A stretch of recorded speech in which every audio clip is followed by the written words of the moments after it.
नमस्कार। प्रस्तुत कार्यक्रममा यहाँहरूलाई हार्दिक स्वागत छ। म जगदीश खरेल। फिलिपिन्स विरुद्धको खेल खेल्दै नेपाली फुटबलका राष्ट्रिय टिमका कप्तान अनिल गुरुङले राष्ट्रिय टिमको तर्फबाट अन्तर्राष्ट्रिय खेल खेल्ने फुटबलबाट चाहिँ नि सन्यासको घोषणा गर्नुभएको छ औपचारिक रूपमा। अब हाम्रा फुटबलर अनिल गुरुङले राष्ट्रिय टिमको तर्फबाट कुनै पनि अन्तर्राष्ट्रिय फुटबल प्रतियोगिताहरूमा सहभागी हुनुहुने छैन खेलाडीको रूपमा। यो सँगै नेपाली खेल जगतले उहाँलाई सम्मान गर्दै हिजो मात्रै एन्फाको तर्फबाट, नेपाली फुटबल प्रेमीहरूको तर्फबाट, उहाँका फ्यानहरूको तर्फबाट अनि सहकर्मी साथीहरूको तर्फबाट उहाँलाई सम्मानजनक रूपमा बिदाई पनि गरिएको छ र यो बिदाई महत्त्वपूर्ण नै रह्यो। यसभन्दा अगाडि यो परिपाटीले एउटा खेलाडीको बिदाई हुने गरेको पनि थिएन र जुन रूपमा उहाँले सम्मान पाउनुभयो त्यो सम्मानको हकदार अनिल गुरुङ हुनुहुन्छ नै। 2007 देखि 2017 सम्मको एक दशकको समय अनिल गुरुङको नेपाली राष्ट्रिय फुटबलमा उहाँले गरेको योगदान महत्त्वपूर्ण नै छ। अब उहाँले सन्यास लिनुभएको छ। किन सन्यास लिनुभयो, अब के गर्नुहुन्छ र नेपाली फुटबलमा रहँदा, राष्ट्रिय टिममा रहँदाका उहाँका अनुभवहरू कस्ता छन्, व्यक्तिगत जीवन के छ, पारिवारिक जीवन के छ, अब व्यावसायिक जीवन कसरी अगाडि बढ्ला, यो अन्तरङ्ग कुराकानी आज हामी उहाँसँग गर्नेछौँ। आजको हट सिटमा अनिल गुरुङ हुनुहुन्छ। अनिलजी स्वागत छ। हस्, थ्याङ्क यू। सायद तपाईँको जीवनको पहिलो टेलिभिजन इन्टरभ्यू इमेज च्यानलमै थियो? हजुर, एकदम राइट। अलिकति बताइदिनुहोस् न। जुन बेला म सारा एकाडेमीमा थिएँ होइन, जुन म ट्रेनिङ गरिरहेको थिएँ, अनि त्योभन्दा अगाडि नै अब मैले टिभी चाहिँ मैले हेरिरहेको थिएँ होइन। पहिला हेर्थेँ इमेज च्यानल, अनि त्यतिखेर चाहिँ अब हामी बच्चा सानोमा फुटबल खेलिरहेको, अनि त्यो एकाडेमीको भ्यूहरू चाहिँ खिच्न आउनुभएको थियो ट्रेनिङ होइन। आउँदाखेरि अगाडि क्यामेरा आउँथ्यो तर इमेज च्यानल, तर त्यो इमेज च्यानल हो भनेर मैले पछि मात्रै याद भयो मलाई होइन। पछि मैले हेर्दाखेरि अनि त्यो कुरा चाहिँ आउँदाखेरि चाहिँ त्यहाँ कस्तो भने ल अब क्यामेरा आयो भनेपछि हामी अलिकति एक्साइटेड भइरहेको थियो कि हामी पनि टिभीमा आउन पाउँछ अरे भन्ने यस्तो खालको चाहिँ त्यहाँ चाहिँ हामी बच्चा हामी त्यतिखेर कुरा हुन्थ्यो होइन। त्यो कुरा मलाई अझै पनि याद छ। अनि पहिलोपटक टेलिभिजनमा अन्तर्वार्ता दिँदा बोल्दाको अनुभूति कस्तो रह्यो? त्यतिखेर चाहिँ कस्तो हुँदो रहेछ भने मैले जुन कुरा म बोल्छु भनेर गएँ होइन, तर त्यो कुरा मैले बोल्न सक्दिनँ थिएँ होइन। किनकि त्यो त्यस्तो हुँदो रहेछ, अलिकति क्यामेरा फेस गर्नु पर्दाखेरि चाहिँ। तर एक्साइटेड हुनुहुन्थ्यो? एकदम एक्साइटेड। पछि टिभीमा आफूलाई हेर्नुभयो? मलाई टाइम भन्नुभएको थियो होइन, अनि त्यसपछि म गएर टिभीमै अब आधी घन्टा 1 घन्टा जति म चाहिँ वेट गरेर बसिरहेको थिएँ। त्यो टाइम चाहिँ फरक अनुभूति भयो? हजुर, एकदम। आज यो झन्डै 20 वर्ष अगाडिको कुरा होला हजुर है। 20 वर्ष, 17-18, तपाईँ 11-12 वर्षको हुनुहुन्थ्यो होला है? कलिले हुनुहुन्थ्यो, ट्रेनिङ लिँदै हुनुहुन्थ्यो। हजुर। अब अहिलेसम्म आइपुग्दाखेरि अनिल गुरुङले यो बिचमा त कतिवटा क्यामेरा फेस गर्यो होला, कतिवटा पत्रकार फेस गर्यो होला, कतिवटा मिडिया फेस गर्यो होला है? हजुर, धेरै मैले नेसनल इन्टरनेसनल मिडियाहरू मैले धेरै फेस गरेको छु होइन। जुन ठाउँमा जान्छु म त्यो ठाउँमा मलाई चाहिँ कतै न कतैबाट चाहिँ मिडिया पर्सनले चाहिँ मलाई कन्ट्याक्ट गरेर चाहिँ मलाई इन्टरभ्यू दिनको लागि चाहिँ मैले धेरै फेस गरेको छु। धेरै अनुभव भइसक्यो। हजुर। अब योसँगै तपाईँको मुख्य कुरा जोडौँ। तपाईँले हिजोबाट तपाईँले सन्यासको घोषणा गर्नुभयो। अन्तर्राष्ट्रिय प्रतियोगिताहरू नेपालको राष्ट्रिय टिमको तर्फबाट अब मैले खेल्ने छैन भनेर। हजुर। हिजो रङ्गशालाको त्यो चौरमा हजुर ढोगेर अन्तिम बिदाई लिनुभयो। त्यो बिदाईको क्षण कस्तो थियो? मैले त्यो बिदाई जुन मैले सोच्दै नसोचेको बिदाई भयो हिजो होइन। जुन मैले रिटायरमेन्ट लिने भनेर मैले प्लानिङ चाहिँ गरेँ, म एन्फासँग बसेर सल्लाह गर्दाखेरि, र म गेम पनि खेलेँ होइन। अनि त्यसपछि गेम खेलेपछि म रिटायरमेन्ट लिँदै थिएँ। मेरो एकदमै मनदेखि नै एकदमै मलाई एकदम नरमाइलो फिल आइरहेको थियो त्यतिखेर होइन। किनकि अब मेरो त अब 90 मिनट सकियो, त्यसपछि अब चाहिँ म यो ग्राउन्डमा चाहिँ म नेसनलको जर्सी लगाएर खेल्न पाउँदिनँ भन्ने 10 नम्बरको जर्सी लगाएर म खेल्न सक्दिनँ भनेर त्यो चाहिँ मनमा त्यही आइरहेको थियो र त्यो कुराले गर्दा मलाई धेरै नै एकदमै भित्रै मन चाहिँ रोइरहेको थियो मेरो। जति म बाहिर खुसी भए पनि एकदम मन चाहिँ भित्र रोइरहेको थियो। अनि त्यसपछि सरसरी गर्दाखेरि हेर्दाखेरि धेरै राम्रो फेयरवेल भइरहेको रहेछ मलाई। पछि मैले टिभीमा न्युजमा पनि हेरेँ होइन, हेर्दाखेरि चाहिँ त्यो एकदमै धेरै राम्रो फेयरवेल भएको रहेछ भन्ने महसुस भयो मलाई। फिलिपिन्स विरुद्धको खेल थियो हिजोको। हजुर 81औं मिनटमा तपाईँ छिर्नुभयो हजुर ग्राउन्डभित्र। हजुर तपाईँसँग 9 मिनट थियो। एकदम थोरै टाइम। जबकि 9 मिनट कसरी गुज्रियो तपाईँको? मैले मनमा यस्तो सोचेको थिएँ, जुन म अब 90 प्लस 15 मिनट्स खेल्ने प्लेयर हो म होइन, त्यसरी खेल्दै आएको थिएँ म। र मैले सोचेँ अब जब म 9 मिनट खेल्दैछु र खेल्दाखेरि चाहिँ मैले चाहिँ मेरो मनमा चाहिँ के हुन्थ्यो भने म जति मिनट खेल्छु म 15 मिनट्स खेले जस्तो त्यो जोसले चाहिँ म त्यो 9 मिनट चाहिँ म खेल्छु भनेर म भित्र छिरेँ होइन। छिर्दाखेरि चाहिँ मलाई मेरो यो लास्ट म्याच हो भन्ने फिल भइसकेको थियो। तर मलाई चाहिँ गेममा भन्दा बढी बाहिरतिर हुन्छ नि अलिकति अडियन्सतिर अनि अलिकति नरमाइलो फिल, त्यस मनमा त्यो फिल भइरहेको थियो। तर मैले चाहिँ गेममा फोकस गर्नुपर्ने हो होइन, तर बाहिर त्यस्तो खालको चाहिँ भइरहेको थियो मनमा चाहिँ। अडियन्सले हात हल्लाइरहेको थिए। हजुर मेरो नाम लिइरहेको थियो, हुटिङ गरिरहेको हजुर। त्यो कुरालाई चाहिँ मैले विचलित भयो। त्यो कुराहरू मैले याद गरिरहेको थिएँ कि अब यी फ्यानहरू पाउँदिन मतलब राष्ट्रिय खेलाडीको रूपमा भन्ने चाहिँ रह्यो। हजुर त्यो चाहिँ मलाई एकदमै त्यो भित्रदेखि नै महसुस भइरहेको थियो कि म खेलिराख्दाखेरि नि। त्यो ग्राउन्ड अब तपाईँको लागि राष्ट्रिय खेलाडीको रूपमा हुने छैन। अब छैन, किनभने मैले देशको जर्सी नम्बर 10 पनि हुने छैन। हजुर। र राष्ट्रिय खेलाडीको रूपमा यी फ्यानहरू पनि हुने छैनन्। हजुर एकदमै दुःख लाग्दो के भने अब मैले जति पनि अब देशको लागि त्यो मैदानमा पसिना चुहाएको छु हरेक ग्राउन्डको छेउछाउमा, त्यो कुरा चाहिँ मेरो लागि एकदमै मिस हुनेछ। तपाईँको जुत्ताका पाइलाबाट निस्केका धुलोहरूले हजुर रङ्गशाला र धेरै फुटबल चोरहरू सायद स्पर्श गरेका छन्। हजुर यु विल मिस। एकदम मिस गर्छु मैले त्यो कुरा चाहिँ।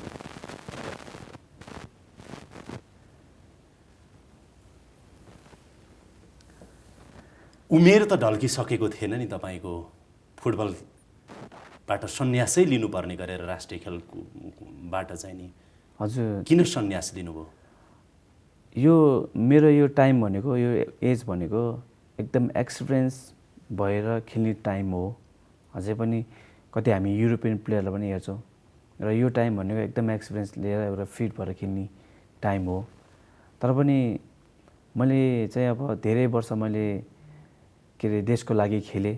त्यही पनि अब त्यो खेल्दाखेरि कस्तो हुँदो रहेछ भने अब सधैँभरि मैले मात्रै खेल्नुपर्छ भन्ने हुँदैन जस्तो सोच आयो। र जति पनि अब अपकमिङ प्लेयरहरू हुनुहुन्छ भाइहरू, उहाँले चाहिँ अब देशको लागि अझै पनि खेल्नुहुन्छ होला भनेर चाहिँ मैले त्यो खालको कुराले त्यो चिजले नै मैले डिसिसन गरेको। तर तपाईँको क्षमताको हिसाबले, स्किलको हिसाबले, फुटबल नलेजको हिसाबले, शारीरिक स्वस्थताको हिसाबले, कुनै पनि हिसाबले तपाईँ कमजोर त हुनुहुन्थेन होला, लागेको थिएन होला? मलाई त्यस्तो चाहिँ केही पनि लागेको थिएन। यो त झन् क्लाइमेक्स हो नि होइन? हजुर एकदम। तपाईँ 31 वर्षको उमेरमा हुनुभयो, झन् 20-21बाट राष्ट्रिय वर्षको उमेरबाट राष्ट्रिय टिममा पर्नुभयो। हजुर 30-31 को समय क्लाइमेक्सको समय हो। यति बेला तपाईँले अझ राम्रो प्रस्तुति दिन सक्नुहुन्थ्यो अरू 2-3 वर्ष भनेर अपेक्षा थियो होला नि त तपाईँको फ्यानहरूलाई, नेपाली फुटबललाई। त्यो चाहिँ थियो। किन गर्नुभयो त सन्यासको घोषणा? अब यस्तो हुँदो रहेछ, अब अलिकति केमा जानु पर्यो भने मैले मेरो कुरा गर्दाखेरि चाहिँ अहिले चाहिँ त्यति नेपालमा त्यति धेरै गेमहरू हुन सकेन। जस्तै अब हाम्रो लिगहरू हुन सकेको छैन र धेरै राम्रो नकआउट टुर्नामेन्टहरू हुन सकेन। र कति प्लेयरहरू, कति मै भनौँ जति पनि अपकमिङ प्लेयरहरू हुन्छ उनीहरूले खेल्ने ठाउँ पाइरहेको छैन अहिले। खालि हामी एउटा नेसनल टिम भनेर मात्रै खेलिरहेको छौँ होइन। त्यो कारणले गर्दाखेरि चाहिँ अलिकति प्लेयरहरू अनफिट हुने होइन। भने जस्तो अब क्लबप्रति हामी त्यति गेम नभएपछि हामीलाई क्लबले कन्ट्याक्ट गर्दैन, नगरेपछि त्यो कुराले समेट्दा फेरि मैले चाहिँ धेरै लामो समयसम्म मैले खेलेँ। अनि त्यो खालको कुराले गर्दाखेरि चाहिँ मैले चाहिँ मेरो सेल्फ डिसिसन चाहिँ मैले लिएको हो। क्रिस्टियानो रोनाल्डो नै कति 32 वर्षको हुनुभयो होइन? हजुर, मभन्दा 1 वर्ष सिनियर हुन्छ। खेलिराख्नु भएको छ? हजुर। सामान्यतया हामीले तपाईँले रोमारियो हेर्नुहोस्, रोनाल्डिनो हेर्नुहोस्, अथवा अब अहिले क्रिस्टियानो रोनाल्डो नै हेर्नुहोस्, अथवा मेसी पनि तपाईँकै आसपासमा अलिकति जुनियर होला तपाईँ, लियोनेल मेसी होइन। अन्तर्राष्ट्रिय फुटबललाई हेऱ्यौँ भनेदेखि पनि 30 वर्षकै उमेरमा चाहिँ सन्यास लिनुपर्ने नै त होइन, तर तपाईँले लिनुभयो 31 वर्षको उमेरमा। यसो भनौँ, अघि तपाईँले भनेको कुरालाई आधार मान्ने हो भने तपाईँ फर्ममा रहनु भएन, रहन सक्नु भएन। त्यति राम्रो फर्ममा चाहिँ हुन सकिनँ म। पछिल्लो समय तपाईँ सेलेक्सनमा पनि पर्नु भएन, कति सेलेक्सनमा? पछि दुई तिनवटा टुर्नामेन्टहरूमा चाहिँ म चाहिँ टिममा पर्न सकिनँ होइन। अनि त्यसपछि अब मेरो एउटा कस्तो थियो भने यति वर्ष खेलिसकेँ मैले, एउटा 50 क्याप्स चाहिँ गर्नुपर्छ होइन, म अझै मिहिनेत गर्नुपर्छ भनेर म फेरि टिममा कमब्याक भएँ। र मलाई त्यो कुरालाई चाहिँ मैले पुरा गरेर नै चाहिँ डिसिसन लिएँ।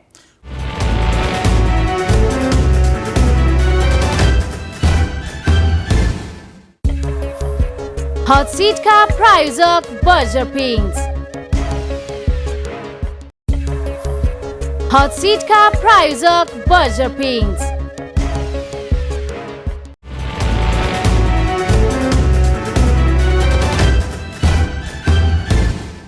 कुन बिन्दुबाट कुन एउटा मोमेन्ट हुन्छ नि, टर्निङ पोइन्ट, जसरी तपाईँले भन्नुभयो तपाईँ एनआरटीमा रहँदै 2009-11तिर चाहिँ नि अन्तर्राष्ट्रिय जुन प्रशिक्षण लिने मौका पाउनुभयो तपाईँले बेलायतमा,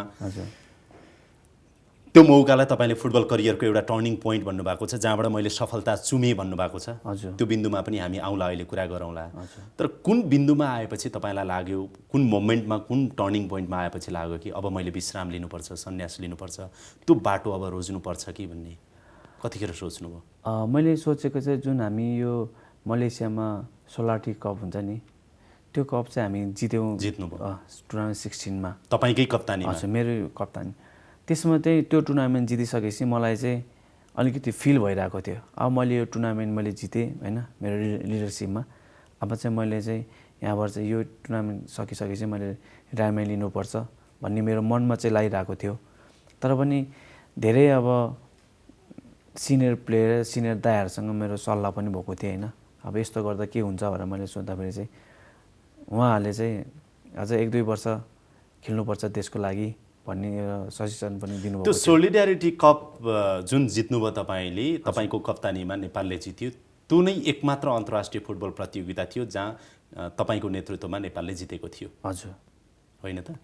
तपाईँले नेपालको तर्फबाट अन्तर्राष्ट्रिय प्रतियोगिताहरू अफिसियल्ली 50 वटा खेल्नुभयो, जसमा तपाईँले 9 गोल गर्नुभयो। हजुर, नेपालको हिसाबले हेर्दाखेरि 9 गोल आफैमा पर्याप्त हो, बढी हो, अथवा गर्न सकिएन अनिल गुरुङको तर्फबाट? यस्तो छ, अब हामीले जति पनि मैले यत्रो 50 क्याप मैले अफिसियल म्याचहरू खेलेँ, यसमा चाहिँ कस्तो भने यो गोल हेर्दाखेरि चाहिँ अलिक कमै हो होइन, जुन के अरे 50 क्यापको उसमा चाहिँ। यसमा चाहिँ फेरि कति धेरै चाहिँ गेमहरू चाहिँ हामीभन्दा धेरै हाई लेभलको टिमहरूसँग हामी खेल्नु पऱ्यो होइन। त्यसमा चाहिँ हामीले अब आफू टिमभन्दा धेरै हाई लेभलको टिमसँग खेल्न अलिकति नेपालको टिमलाई गाह्रो हुन्थ्यो होइन। जताबाट जाँदाखेरि हामीले धेरै कति टुर्नामेन्टहरूमा गोल धेरै खाएर आउने समस्या पनि त्यो थियो। त्यसमा चाहिँ त्यो हिसाबले हेर्ने हो भने चाहिँ गोल चाहिँ अलिक कमै हो 50 क्यापको उसमा चाहिँ। पछिल्लो समयमा तपाईँले पनि अघि भन्नुभयो खेलाडी छनौट गर्ने क्रममा तपाईँ प्राथमिकतामा पर्नु भएन। हजुर, प्रशिक्षकको प्राथमिकतामा पनि पर्नु भएन। हजुर धेरै अन्तर्राष्ट्रिय प्रशिक्षकहरूसँगै काम गर्ने, खेल्ने अथवा उहाँहरूसँगको सङ्गत गर्ने अवसर पाउने खेलाडीमध्ये तपाईँ पनि हो होइन त? हजुर एकदम। सायद तपाईँ नै होला बढी त। हजुर अहिले पछिल्लो जुन जापानी प्रशिक्षक हुनुहुन्छ ग्योतो कोजु, हजुर उहाँको नजरमा तपाईँ पर्नु भएन कि उहाँले पार्नु भएन, अथवा सर्कमस्टान्सेस नै त्यस्तो भयो? यस्तो थियो, त्यो टाइममा चाहिँ जुन कोच आउनुभयो जापानबाट होइन, आउँदाखेरि चाहिँ त्यतिखेर बगबन्धु गोल्ड कप र साग गेम चाहिँ दुईवटा टुर्नामेन्ट चाहिँ कोचले हेर्नुभयो।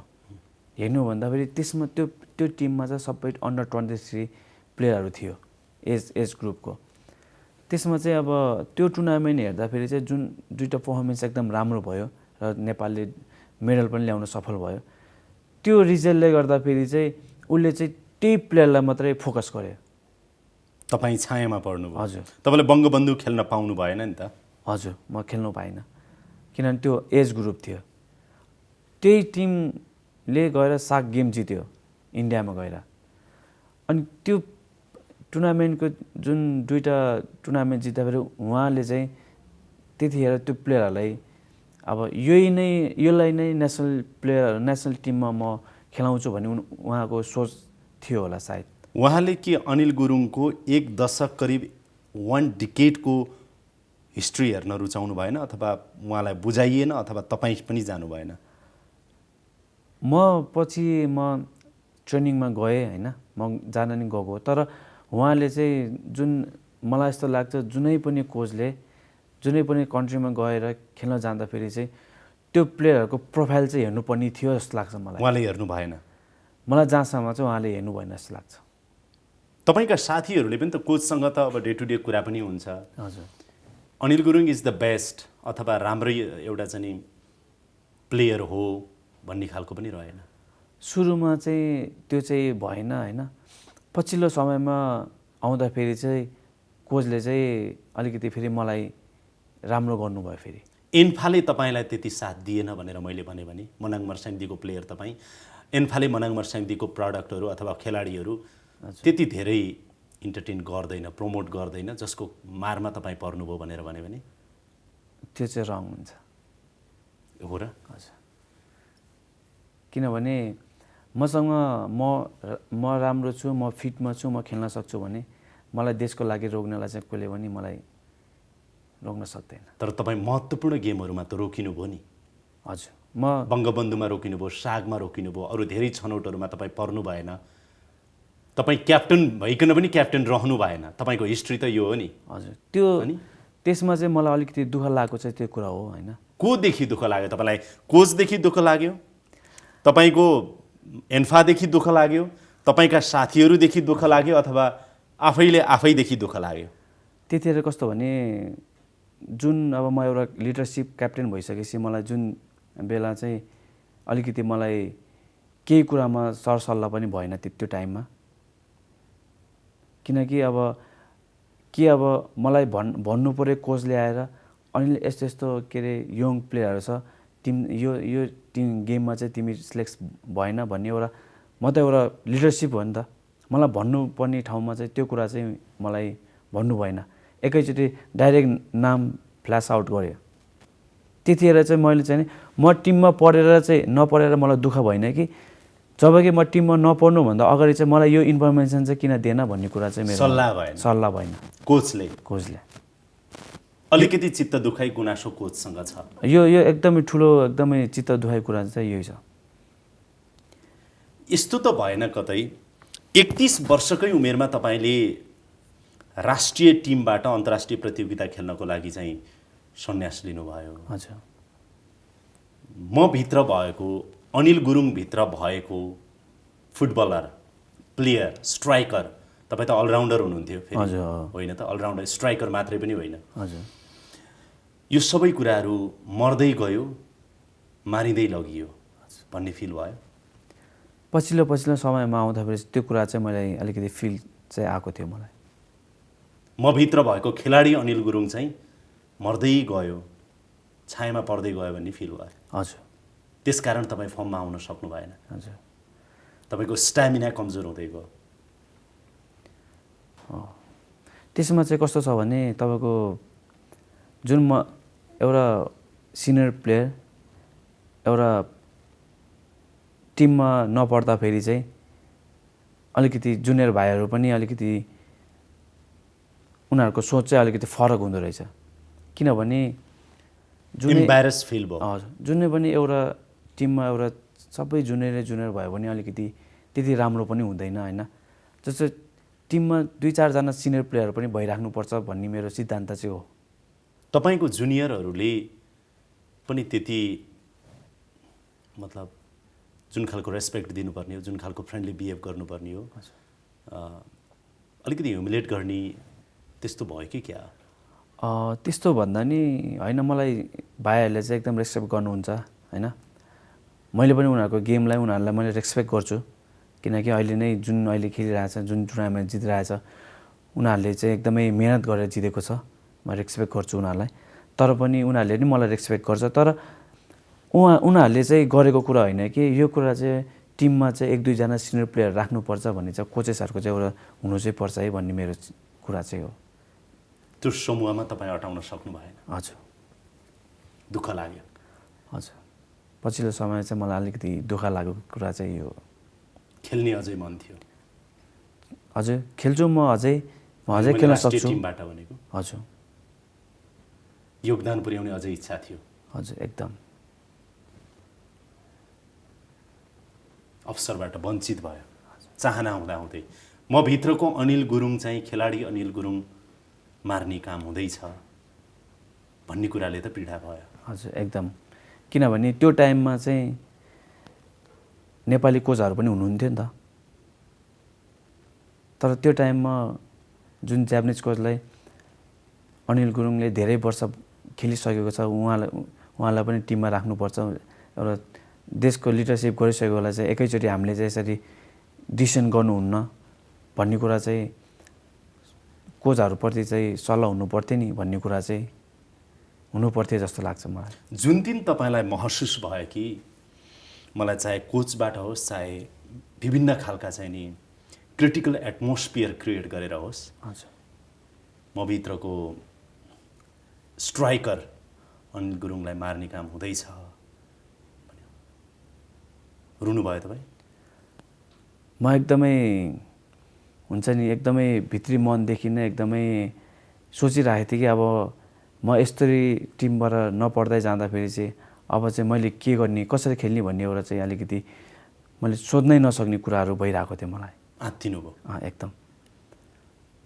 तर पनि म चाहिँ त्यस्तो प्लेयर हो कि म एकदम हार्डवर्किङ प्लेयर हो होइन। अगाडिको बाटो के भन्ने कुरा बडो धमिलो भयो। हजुर, त्यो टाइममा चाहिँ त्यस्तो भयो, क्लियर भएन, त्यसले यहाँसम्म आयो। एउटा पाटो सन्यास लिनुको यो जुन तपाईँले कोचसँगको असन्तुष्टि अथवा त्यति बेलाको एटमोस्फियरको कुरा गरिहाल्नुभयो। अर्को कुरा भनेको चाहिँ घरेलु लिगहरू नहुने, यहाँभित्रका विभिन्न जहाँ तपाईँ फर्ममा रहिराख्नु पर्थ्यो नि, तपाईँको स्टामिना रहिराख्नु पर्थ्यो नि, त्यो एटमोस्फियर नै भएन। हजुर। हाम्रो खेलमाथिको राजनीति, दादागिरी, नेतागिरी यी सबैले पनि तपाईँलाई चाहिँ प्यासिभ बनाउनको लागि प्रेरित गर्यो होइन? त्यसप्रति पनि त गुनासो होला। त्यसमा चाहिँ कस्तो छ भने अब तपाईँले जुन भनिराख्नु भएको थियो, जुन टुर्नामेन्टहरू भएन होइन, नेपालको लिग भएन, जुन नेपालको नेसनल टिम बलियो हुनलाई चाहिँ नेपालको घरेलु लिग चाहिँ राम्रो हुनु पऱ्यो नि त। अनि बल्ल पो धेरै सिलेक्टेड प्लेयरहरू जुन लिगमा राम्रो खेलेको सिलेक्टेड प्लेयरहरू नेसनल टिममा सिलेक्ट गर्नुको लागि आउँथ्यो, त्यो चाहिँ धेरै कम भइसकेको छ हामीमा। त्यो कारणले गर्दाखेरि चाहिँ एउटा प्लेयर फिट भइराख्ने प्लेयर फिट नहुने, जुन काठमाडौँमा धेरै राम्रो नकआउट टुर्नामेन्टहरू हुन्थ्यो त्यो चाहिँ अहिले भइरहेको छैन। यस्तो कुराले गर्दाखेरि चाहिँ खेलाडीहरूप्रति एकदमै मारमा परिरहेको छ है। देश यस्तो छ। हजुर, न फुटबल ग्राउन्ड राम्रो छ, न फुटबल कमिटीहरू राम्रो छन्, न अब खेलकुद मन्त्रीलाई खेलको विषयमै थाहा हुँदैन। यो देशमा त यस्तो छ, खैर त्यो आफ्ना ठाउँमा छँदैछ। सँगसँगै अर्को कुरा चाहिँ कतै तपाईँको फुटबल करियरमा चाहिँ तपाईँको व्यक्तिगत सम्बन्धहरू पनि ले पनि अप्ठ्यारो त पारेन तपाईँलाई फर्ममा रहिराख्नको लागि? त्यस्तो चाहिँ मलाई खासै त्यस्तो उस चाहिँ परेन। तपाईँ नेपाली सेलिब्रिटीहरू फुटबल भनौँ न खेलाडीहरूमा चाहिँ एकदमै धेरै फ्यान फलोवर भएको पनि मध्येमा पर्नुहुन्छ। हजुर केटी साथीहरू त धेरै छन् तपाईँका। हजुर मलाई फ्यानहरूले एकदम माया गर्नुहुन्छ, त्यसमाथि सपोर्ट पनि गर्नुहुन्छ मलाई एकदम। अब फिमेल फ्यानहरू धेरै बढी छन् तपाईँको, अभियसली। हजुर होइन त? हजुर त्यसले पनि अलिकति कहिलेकाहीँ अप्ठ्यारो पर्यो होला करियरमा। यस्तो छ अब अलि इमान्दार भएर बताइदिउँ न, आज लाखौँ जनताले हेरिराख्नु भएको छ अनिल गुरुङलाई प्रत्यक्ष रूपमा। यो अब यस्तो छ फ्यानहरू चाहिँ धेरै छ मेरोमा होइन, जुन मलाई फलो गरिराख्नु भएको छ। र मैले चाहिँ यस्तो सोच्छु कि फ्यान भन्दैमा मैले कुनै एउटा नराम्रो तरिकाले म कहिले पनि जाँदिनँ। मेरो फ्यान भनेको चाहिँ म फ्यानकै तरिकाले हेर्छु होइन। उहाँहरूले चाहिँ मेरो गेम मन पराइदिनुहुन्छ, सपोर्ट गर्न आउनुहुन्छ। अब हिजो हेरौँ मैले त्यो स्टुडियोमा धेरै अब एकदमै डायट फ्यानहरू पनि मैले देखेको छु होइन। उहाँहरूले उहाँको सपोर्टले गर्दाखेरि म यहाँ छु। त्यो कारणले गर्दा तिनै धेरै फ्यान मध्येबाट कुनै एकलाई त तपाईँले छान्नु पनि भएको थियो होइन? हजुर त्यो चाहिँ अब कुनै बेलामा थियो त्यो होइन। तपाईँ लिभिङ टुगेदरमा हुनुहुन्थ्यो, यति चाहिँ सत्य हो। हजुर त्यो पनि फ्यान मध्येकै तपाईँको धेरै प्रतियोगिताहरूमा चाहिँ टिकट काटेरै हेर्न जाने मध्ये हजुर होइन? डाई हार्ड फ्यान नै हुनुहुन्थ्यो होला उहाँ पनि। हजुर अहिले छैन, तपाईँ सिङ्गल? हजुर सिङ्गलै हो? हजुर अनिलजी सिङ्गलै हो? एकदम राइट। बिहा गर्नु भएको छैन पक्कै? हजुर तपाईँहरूको लिभिङ टुगेदर जसरी छुट्यो नि, हजुर म किन छुट्यो भनेर चाहिँ सोधिनँ त, तपाईँको पर्सनल लाइफ हो। तर छुट्टिएको कारणले पनि तपाईँको फुटबलमा चाहिँ फुटबल करियरमा केही असर गर्यो भनेर मैले भने त्यो कारणले गर्दा चाहिँ होइन, किनकि मेरो फुटबल करियर चाहिँ मैले कन्टिन्यू दिइरहेको थिएँ नि त। तर पर्सनल कुराले प्रोफेसनलमा त असर गर्छ नि त सर। त्यो गर्ला, तर मलाई चाहिँ त्यस्तो गर्नु, किनकि मैले त्यो धेरै वर्ष अगाडि नै हाम्रो रिलेसनमा चाहिँ हामी थिएनौँ। म त्यो भएको चाहिँ कसरी 6-7 वर्ष नै भइसक्यो होइन, ब्रेकअप भइसक्यो। हजुर त्यो टाइममा। तर अहिले चाहिँ अब म त्यो बिचमा त मैले धेरै राम्रो तरिकाले म फुटबल अघि बढाउँदै थिएँ नि त। कहिलेकाहीँ के हुन्छ भनेदेखि त्यो धार्मिक युगदेखि हाम्रो चाहिँ नि इतिहास हेर्दै अहिलेसम्म पनि हेऱ्यो भने विश्व परिवेशमा धेरै कुराहरू हेऱ्यो भनेदेखि यो माया प्रेम भन्ने कुराले प्रोफेसनलाई धेरै धक्का दिइरहेको देखिन्छ। हजुर कतै 31 वर्षकै उमेरमा अनिल गुरुङले सन्यास लिनुमा तपाईँको प्रेममा चाहिँ नि अब एक खालको ब्रेकअप हुनु मुख्य कारण हो कि हजुर मुख्य कारणमध्येको एक हो कि भनेर शङ्का गरेको नि? हजुर त्यो चाहिँ होइन।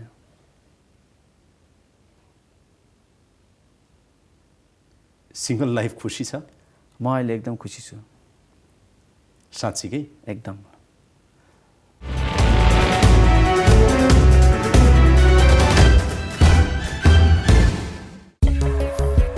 हट सिटका प्रायोजक बर्जर पिङ्स। हट सिटका प्रायोजक बर्जर पिङ्स।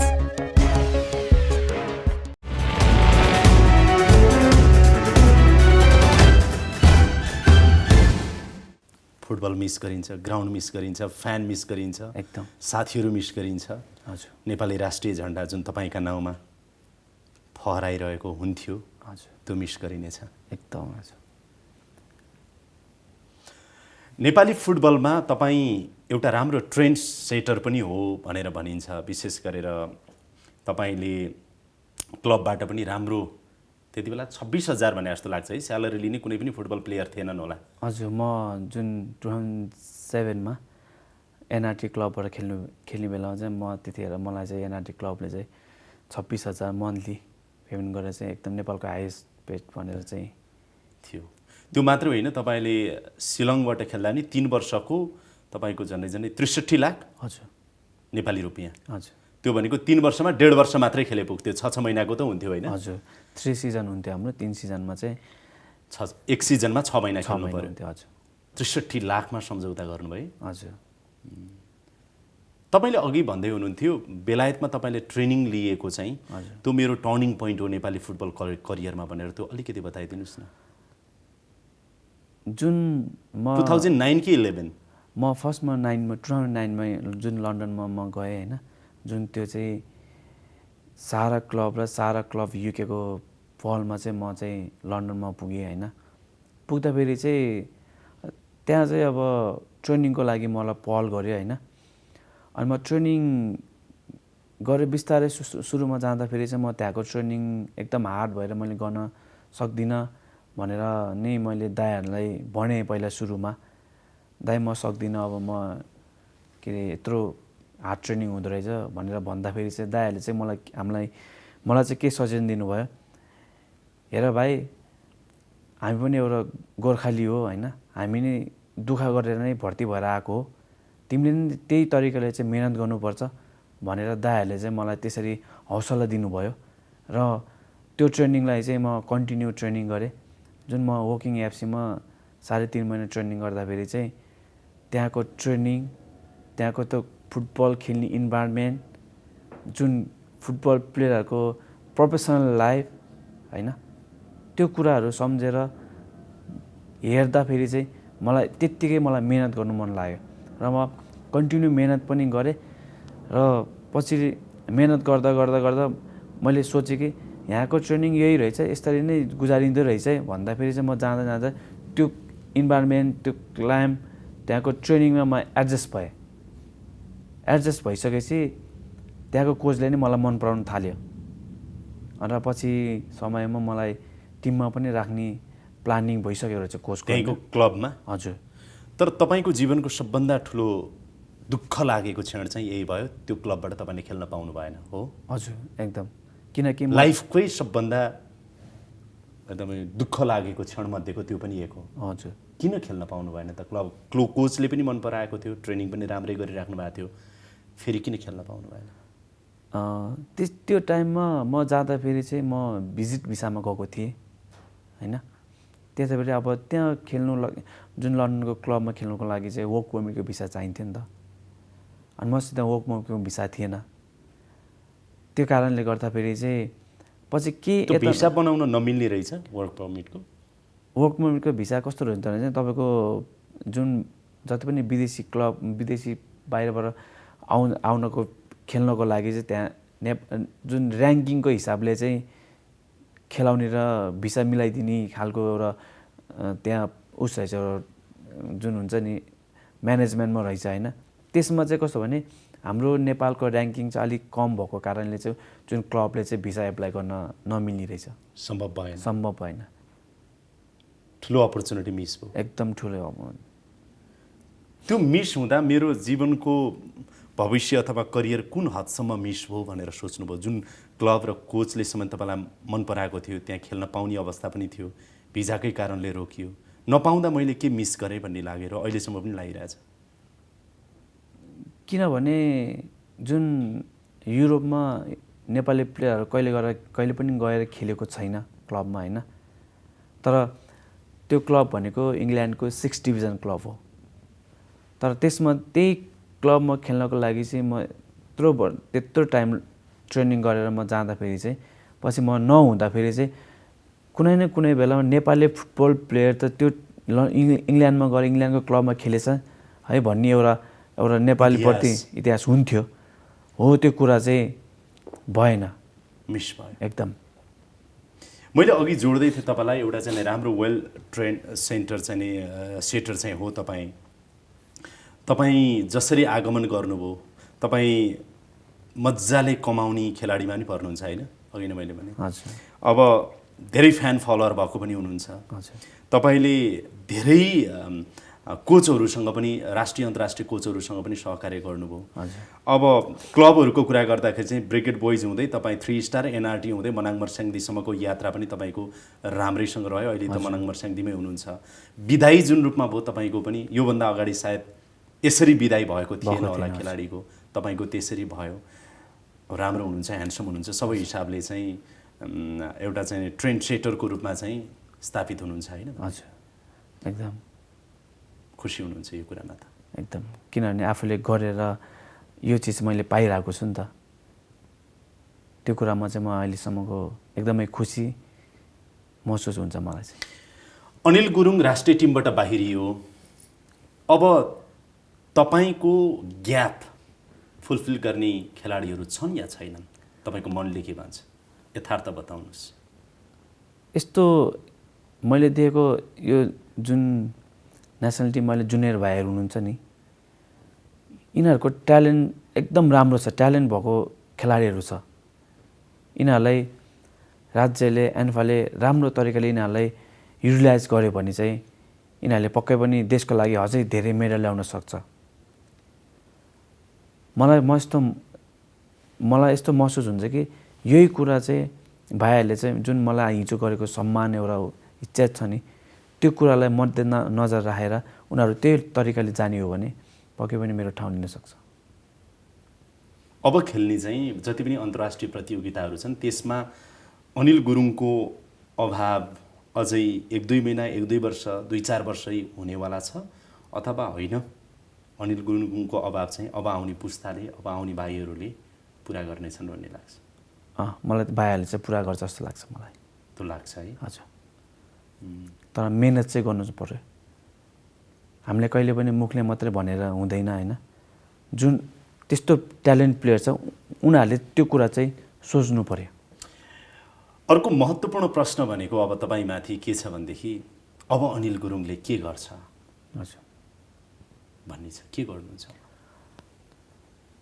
म तत्कालै मैले कुनै कुराको डिसिसन पनि लिएको छैन।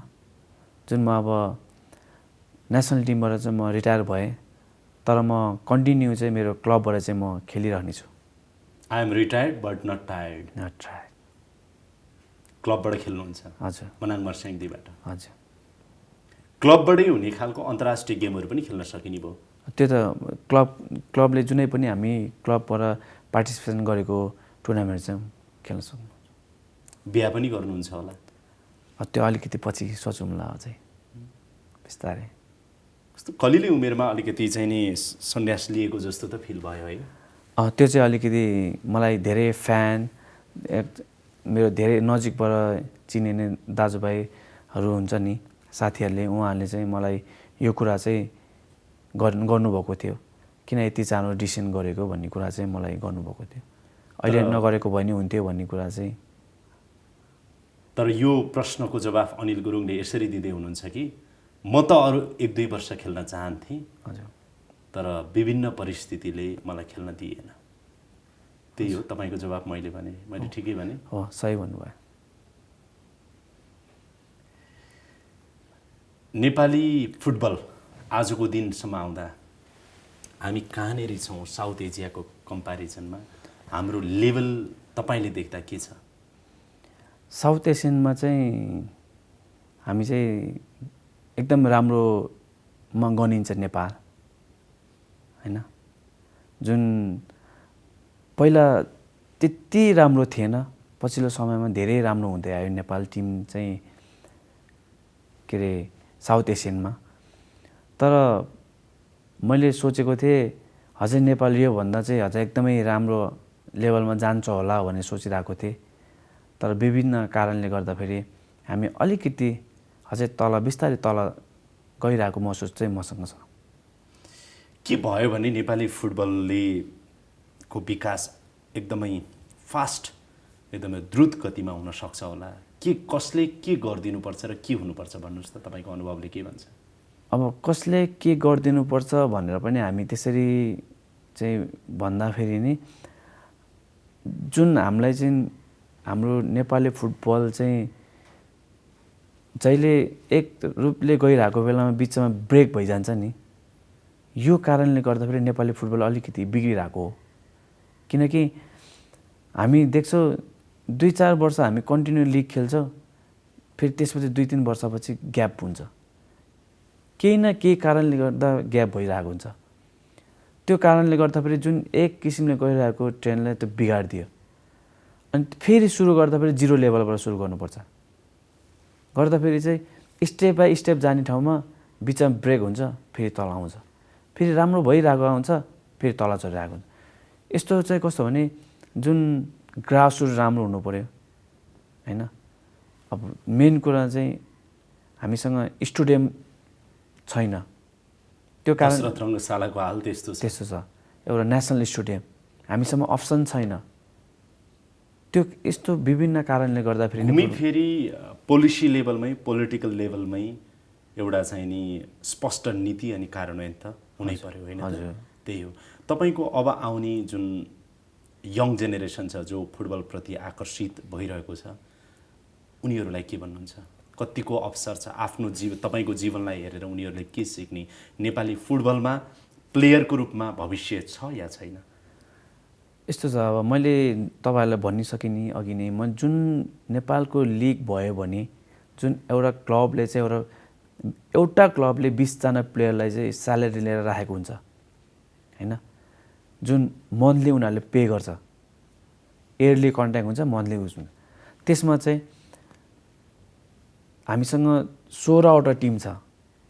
16वटा टिममा चाहिँ सबै टिममा 20जना प्लेयर भयो भने त त्यो सब त एउटा होइन केही गरेर एउटा मेरो कहाँबाट मैले त्यो फुटबल खेलेर त पैसा आउँछ भने त छ नि त, त्यहाँ एउटा महसुस भइरहेको छ नि, त्यहाँबाट आउँछ, म खेल्नुपर्छ, अझै मेहनत गऱ्यो भने योभन्दा बढी पैसा आउँछ भन्ने कुरा त हुन्छ नि। त्यो कुरा भएन।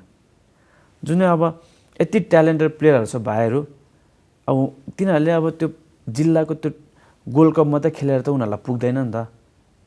जो हामीलाई चाहिने भनेको लिग भयो भने चाहिँ हामीलाई क्लबले कन्ट्याक्ट गर्छ, कन्ट्याक्ट गरेपछि उनीहरूले चाहिँ मन्थली पेमेन्ट गरेपछि बल्ल फुटबल प्लेयरको लाइफ स्टाइल बल्ल बिस्तारै राम्रो हुने। तपाईँ यो भन्दै हुनुहुन्छ फुटबल खेलेर बाँच्न र जीवन चलाउन गाह्रो छ? अहिलेको समयमा गाह्रो छ। यङ्स्टरहरूलाई के भन्नुहुन्छ तपाईँ? नेपाली फुटबलमा जो आउन चाहन्छ, खेलाडी बन्न चाहन्छ, होइन आउनुहोस् नआउनुहोस् अथवा पर्खिनुहोस् अथवा सङ्घर्ष गर्नुहोस्? होइन, मैले चाहिँ नेपाल फाइनेन्सियल्ली कस्तो छ अथवा करियर वाइज कस्तो छ, सबै हिसाबले भनौँ न। होइन, मैले देखेको चाहिँ अब फुटबलमा धेरै क्रेज छ फुटबलको। यसले गर्दाखेरि चाहिँ नेपाली प्लेयरहरू चाहिँ जुन भाइ बहिनीहरू हुन्छ नि, खेल्न आइरहेको हुन्छ, त्यसमा चाहिँ फुटबल चाहिँ खेल्नुहोस् होइन, तर पनि हामीलाई चाहिँ एउटा खेल्ने वातावरण चाहिँ बनाइदिनु पऱ्यो भन्ने कुरा चाहिँ मेरो के सरकारले बनाइदिनु पऱ्यो, सम्बन्धित सबैले बनाउनु पऱ्यो। अन्तिममा फ्यानहरूलाई केही भन्नुहुन्छ? फ्यानलाई त मैले कहिले पनि मबाट टाढा हुन दिँदैन होइन। उहाँहरूले पनि मलाई धेरै सपोर्ट गर्नुभएको छ। जति पनि मलाई महसुस हुन्छ कि म फ्यानले नै गर्दाखेरि चाहिँ यो ठाउँमा छु जस्तो फिल हुन्छ। त्यो कारणले गर्दाखेरि तपाईँहरूले म जता भए पनि होइन, जे गरे नि मेरो एउटा फुटबल खेलेको उसलाई कदर गरिदिनुहोस्, एउटा राम्रो एउटा रेस्पेक्ट दिनुहोस्, सपोर्ट गरिदिनुहोस्, नेपाली फुटबललाई सपोर्ट गर्नुहोस्, त्यही भन्न चाहन्छु।